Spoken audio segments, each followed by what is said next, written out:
court battle that could affect nearly every U.S. airline passenger.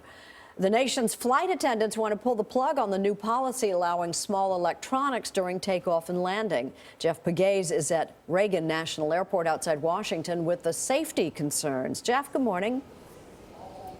Good morning. The FAA, working with the airlines, has been clearing the way for wider use of cell phones on planes. But now the union that represents flight attendants says that cell phones could potentially become projectiles and should be put away, just like your carry-on baggage.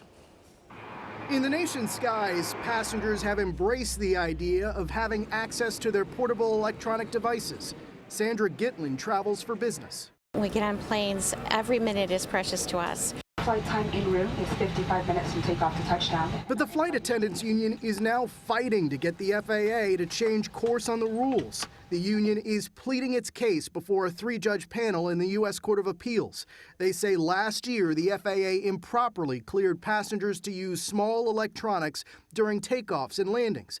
They also say the devices can distract passengers from safety announcements and even become dangerous.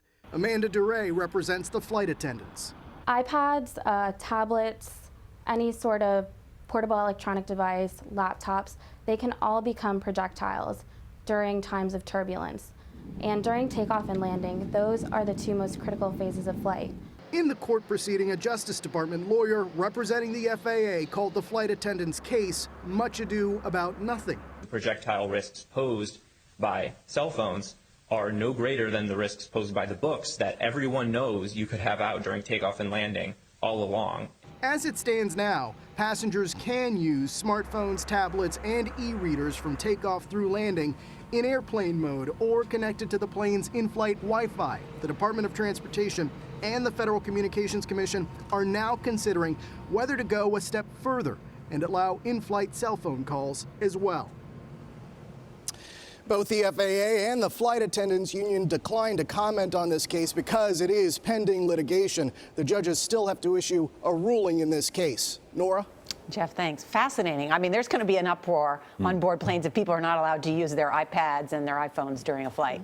Don't see it going backwards. Yeah, I don't either. No. Exactly.